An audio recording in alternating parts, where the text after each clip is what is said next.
This is a question I get asked all the time. If I was just starting out on YouTube and podcasting today, what would I do differently than what I already did? So today I want to talk about the things that I wish I knew when I started podcasting. And some of these things, there will be things that you've probably heard before, and some of them will be new to you. So leave a comment down below.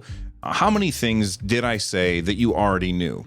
Number one, your podcast isn't permanent. What do I mean by that? Well, it is going to change over time. In fact, my podcast, which at this point has over 800 episodes and millions of downloads, has gone through multiple iterations before it got to where it is today. But in those 800 plus episodes, I've changed the name of the show a few times. I've changed the focus topic multiple times. Why would I change? Well, to be honest, I got bored and quit, and then I came back with a new topic. I refreshed the old feed, and the audience that didn't like the new direction left. New people joined, but the core audience that was there for me, not for the information, they stuck around. So I always see people that are worried about getting the name right or ironing out every detail before they start. And that brings us to tip number 2. Don't wait, just start.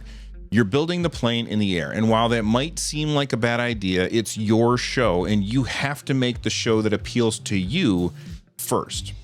The audience will come eventually. Tip number 3, there are already so many podcasts out there about my topic, right? Well, sure, my show is about video games. Do you know how many video game podcasts there are? I don't even want to know. But you know what none of those shows have? They don't have me. They don't have my way of looking at things. They don't have my delivery or my voice. And I'm not saying that my show is better than any of those other shows, but it is different, even if we're talking about the same stuff. People are going to find your show and they will prefer it over other shows because everyone has their own preferences. So yes, there are tons of shows out there already, but none of them have you. So don't let that stop you from trying, because you can't possibly succeed if you don't try. Number 4, and honestly, this probably should have been number 1, get a good microphone. Look, your microphone doesn't have to break the bank. Yes, there are a ton of people out there using SM7Bs, and with good reason. It sounds great, it looks great, it rejects noise, it has that great proximity effect. If you don't know about the proximity effect, I'll fill you in on that later. But it's also $400 or $500 if you get the version with the built-in preamp. Is it expensive? Absolutely. Is it overpriced? I don't think so, but you don't need to spend $400 on a microphone like I did. Mine, by the way, is the Heil PR40.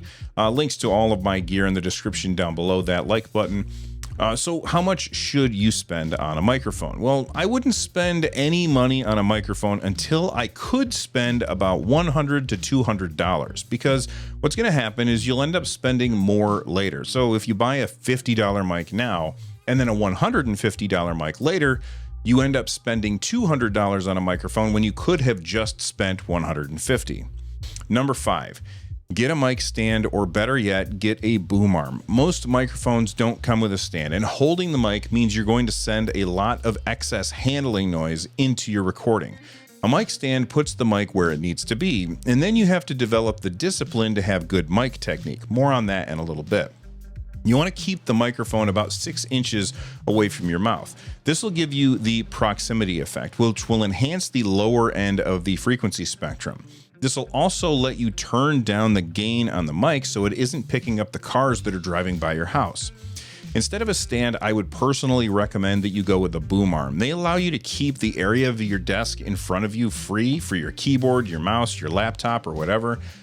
And they can be moved around more easily. So if you lean back, you can bring the mic with you. If you lean forward, you can bring the mic with you. If you're recording a long episode, you're going to be able to shift around the way that you're sitting way more easily thanks to the flexibility of the boom arm. Numbers 6, 7, 8, and 9 are all about good mic technique. Number 1, you got to talk to the right part of your microphone. Some microphones are end address microphone, and some microphones are side address microphone. For instance, this microphone is an end address microphone, so I talk into the end of it, not on the side of it. Number 7, keep your microphone at an angle. If you're speaking directly into the microphone, what will happen is you'll get plosives. And those they're those annoying sounds that kind of hurt your ears when somebody uses P's or B's in a word. Basically, it's a puff of air hitting the capsule and it sounds bad. By keeping your mic at an angle and talking across the microphone instead of into the end of it, you'll cut down on the plosives significantly. Which brings us to number 8, get a windscreen. When you speak, no matter how good your mic technique is, some of the plosives will hit the capsule. The windscreen can reduce them, and there are tons of different types of windscreen. I prefer the ones that simply slide over the microphone like I just showed you. Number 9, be thoughtful about where your mic is while you're talking. If you're an animated speaker and you turn your head away during the sentence, your mic isn't going to pick it up as well. Make sure that when you're talking, you know how the mic is going to respond. This is going to come from hours and hours of practice. Number 10, wear headphones. And if you can, monitor yourself so that you can hear exactly how you sound in real time.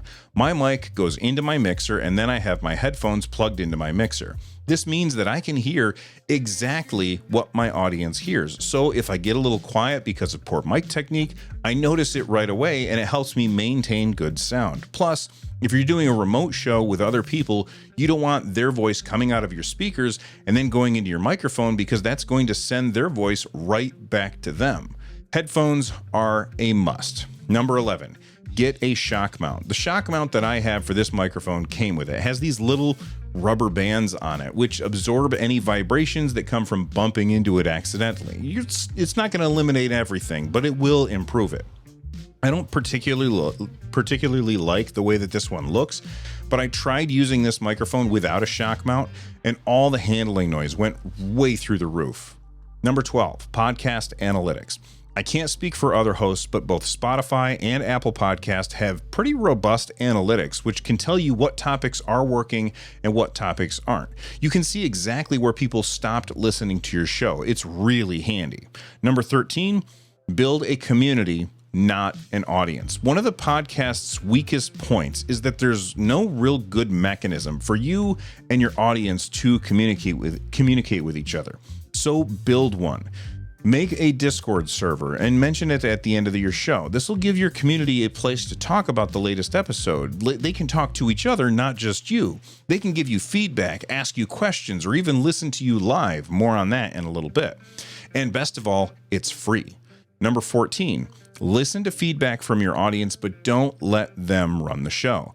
I often read comments from my audience, and I listen to what they have to say. Their feedback is important to me, but I don't base my show on what pleases them, because the person giving that feedback might end up stopping listening to your show, whether it's because they don't like your show anymore or they found something that they liked more. So if you made changes to please them and then they stopped listening, now you've changed your show and everyone else was enjoying it the way that it was. Make the show that you like. And then the people who are like you, that also like the things that you like, will also like your show. If you are flailing about wildly trying to figure out what other people like, then your audience won't know what to expect from you and they'll end up going somewhere else that's more consistent. Number 15. How long should your show be? Honestly, I don't think this matters. There's going to be some people who won't listen to anything longer than 15 minutes. There will be audience members that complain that your show was only 3 hours today. I don't think that there is a good rule for this. The average podcast is somewhere between 30 and 40 minutes, somewhere around there. Look at your analytics. If people are dropping off about halfway through the show, then cut your show in half. Put out the second half of the show as bonus content for patrons or something, or cut it in two and put it out on multiple days. Use the analytics to inform these decisions, but don't make decisions that you don't want to make. Make the changes that make sense to you. Explain why you're making these changes to your spouse or a friend.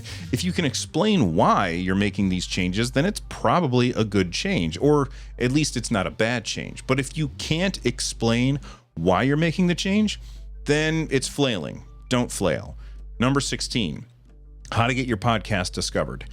Number 1, make sure that you have good artwork. Keep the artwork simple. Pay attention to Apple's artwork recommendation Everybody else is pretty much basing all of their stuff off what Apple is doing anyway. You want to do it 3000 pixels by 3000 pixels. Don't make it overly complicated. When you think you're done with it, shrink it way down and see how it looks small, because people are going to be looking at it on their phone screen.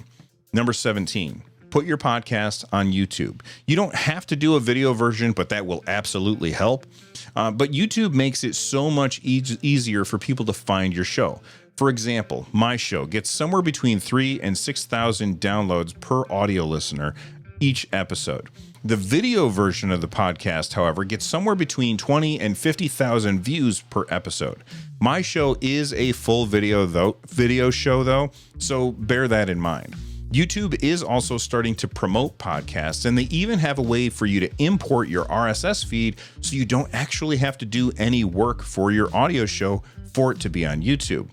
That being said, if you're going to put your show on YouTube, I would recommend that you at least make artwork for each episode.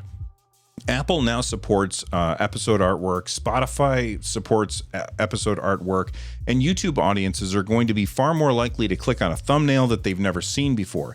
If they keep seeing the same thumbnail over and over, they might think, oh, I've already listened to that, move on. Number 18, do it live. This may be intimidating at first, but doing your show live on Discord can help build that community feel. Your biggest fans are going to be there listening to the show live. They can leave comments and you can respond to them in real time. These interactions in your episode will also pull people towards that Discord community where the conversation is taking place even when you're not there. This will help build your show and help your fans build this sense of community. This will attach them more to your show and they'll look forward to it even more. You can also do this as live videos on YouTube or Twitch, and you can use the podcast to grow your YouTube channel, which in turn will allow your podcast to be more discoverable. Number 19, don't focus on numbers. Far too often I've seen people say things like only a couple of people are listening to my show, or things like that. Imagine a couple of dozen people all in a room listening to you. That's what this is like. And focusing on numbers only ever screws with your brain. Don't compare your show to other shows. Compare your show to where it was last week, last month, last year. Slow growth is still growth. Number 20, don't over edit. Cutting out every every takes way too long and makes your show sound robotic. Do your best to get rid of those crutch words if you can in real time, but editing them out will sound bad, in my opinion. Now, if you are doing a storytelling podcast, that is a completely different animal. Edit the hell out of that because you want it to feel like a show instead of a conversation. Conversational podcasts should have those crutch words in there, just not too much, because it makes it feel more human. Loud coughs, sneezes, that kind of thing, you should cut those out if possible. But the more time that you spend editing, the less time that you're spending recording another episode. But I will say the most important editing that you should do should be the volume. If it's possible, get everybody on your show to record on a separate track. Then adjust the loudness of every person on the show so that they're at about -16 LUFS. Throw a compressor on there so that the quiet parts aren't too quiet and the loud parts aren't too loud. That way, no one has to touch the volume once your show starts. If your audio is clipping, there's really nothing you can do about it in post other than lower it and it'll still sound kind of bad. Just hope that you have better mic technique next time and adjust those gains. Do a lot of experimentation, even if you never post anything. I cannot tell you how many times I've sat down and recorded something, edited it, listened to it just to find out if I was doing something right, something wrong, something that I needed to change. But the most important thing to keep in mind is that you have to start now. You have to fail before you can succeed. And if you want to be able to find a way to turn that failure into success, then watch this video right here. Take it easy, everybody, and thanks for watching.